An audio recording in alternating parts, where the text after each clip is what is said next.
اب جیسا کہ اس سے پہلے بھی سورہ بقرہ میں بھی جو اہل کتاب کے ساتھ بنی اسرائیل کے ساتھ میثاق لیا گیا تھا، تو اس میں جو چیزیں آئی تھیں وہ یوں سمجھیے امہات شریعہ، دین کی بنیادیں کیا تھیں۔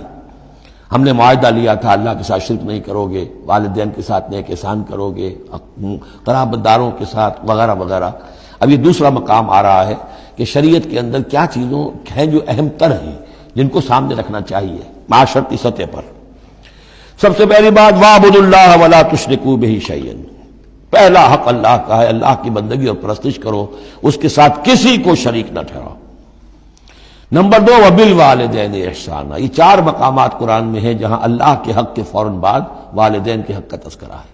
والدین کے ساتھ حسن سلوک، یہ بھی ہمارے ہاں کے خاندانی نظام کے لیے بہت اہم بنیاد ہے کہ والدین کے ساتھ ان کا ادب ہو، ان کی خدمت ہو، ان کے ساتھ حسن سلوک ہو، ان کے سامنے آواز پست رکھی جائے۔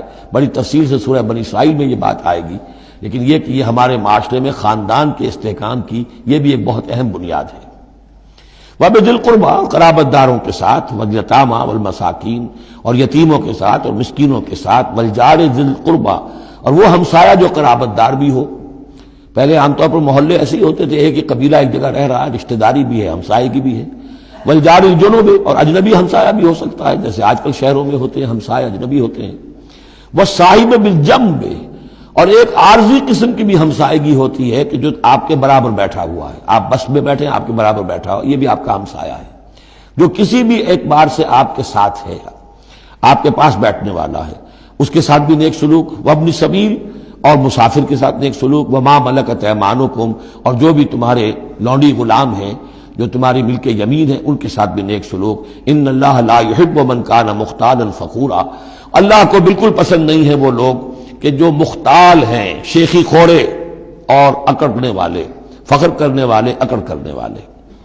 الذین یبخلون ویامرون الناس بالبخل، جن میں یہ شیخی خوری ہوتی ہے، اکڑ ہوتی ہے، پھر وہ بخیل بھی ہوتے ہیں، اس لیے کہ عام طور پر تو انہیں اپنا جو تکبر ہوتا ہے وہ دولت کے بلا پر ہوتا ہے، انہیں معلوم ہے ہمارے پاس دولت ہے، تو ظاہر بات ہے دولت اگر وہ خرچ کر دیں گے اور دولت جو ہے نہیں رہے گی تو عزت نہیں رہے گی۔ جو کہ بخل کرتے ہیں وہ یامرون الناس بالبخل، اور لوگوں کو بھی نیکی بخل کا حکم دیتے ہیں، کیونکہ جب لوگ دیکھتے ہیں کہ یہ لوگ ذرا خرچے کے اندر کمی کرتے ہیں تو انہیں اندیشہ ہوتا ہے کہ یہ ہمیں ملامت کریں گے، تم بڑے بخیل ہو، تو اس سے پہلے ہی کیوں نہ کہو بابا یہ اس طرح نہ کیا کرو، تم خام پیسے اڑاتے ہو، کچھ نہ کچھ بچا کے رکھا کرو اور وقت پہ کام آئے گا، تو بجائے اس کے کہ آپ کو کوئی ڈیفنس لینا پڑے پہلے ہی آفنس لیجئے، تو یامرون الناس بالبخل، وہ لوگوں کو بھی بخلی کا مشورہ دیتے ہیں کہ عقل کے ناخن لو۔ وَيَكْتُمُونَ مَا آتَاهُمُ اللَّهُ مِنْ فَضْلِهِ، اور وہ چھپاتے ہیں اس کو جو اللہ نے انہیں اپنے فضل میں سے دیا ہے۔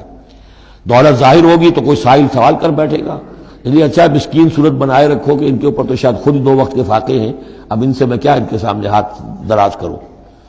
وَأَعْتَدْنَا لِلْكَافِرِينَ عَذَابًا مُهِينًا، اور ایسے کافروں کے لیے ہم نے بڑا اہانت آمیز عذاب تیار کر رکھا ہے۔ وَالَّذِينَ يُنْفِقُونَ أَمْوَالَهُمْ رِئَاءَ النَّاسِ، اور اس سے بھی آگے بڑھ کر وہ لوگ ہیں برائی کے اندر، شناعت کے اندر، کہ جو خرچ کرتے ہیں مال لوگوں کو دکھاوے کے لیے۔ وَلَا يُؤْمِنُونَ بِاللَّهِ وَلَا بِالْيَوْمِ الْآخِرِ، اور وہ حقیقت میں ایمان نہیں رکھتے نہ اللہ پر نہ یوم آخر پر۔ وَمَن يَكُنِ الشَّيْطَانُ لَهُ قَرِينًا فَسَاءَ قَرِينًا، تو ایسے لوگ گویا کہ شیطان کے ساتھی ہیں، تو جن کا ساتھی شیطان ہو گیا ہو تو وہ تو بہت ہی برا ساتھی ہے۔ ماذا وماذا علیہم، کیا ہو جاتا ان پر، کیا قیامت ٹوٹ پڑتی ان پر۔ لو آمنوا باللہ والیوم الآخر، اگر وہ ایمان ہی لے آتے سچے دل سے، صدق دل سے اللہ پر اور یوم آخر پر۔ وانفقوا مما رزقهم اللہ، اور خرچ کرتے کھلے دل کے ساتھ اس میں سے جو اللہ نے انہیں دیا ہے۔ وکان اللہ بہم علیما، اور اللہ تعالیٰ ان سے اچھی طرح واقف ہے۔ ان اللہ لا یظلم مثقال ذرۃ، یقیناً اللہ تعالیٰ کسی پر ذرے کے برابر بھی، ذرے کے ہم وزن بھی ظلم نہیں کرے گا۔ لا یظلم مثقال ذرۃ وَإِن تَكُ حَسَنَةً يُضَاعِفْهَا، اگر نیکی ہوگی، وہ ذرہ عمل کا جو ہے نیکی کا ہے، اسے دگنا کرے گا، بڑھائے گا، بڑھوتری کرے گا۔ وَيُؤْتِ مِن لَّدُنْهُ، نہ صرف اس کو بڑھا کر دے گا واپس، بلکہ اور اپنے پاس سے یؤتِ مِن لَّدُنْهُ أَجْرًا عَظِیمًا، خاص اپنے خزانے فضل سے مزید بہت بڑا اجر دے گا۔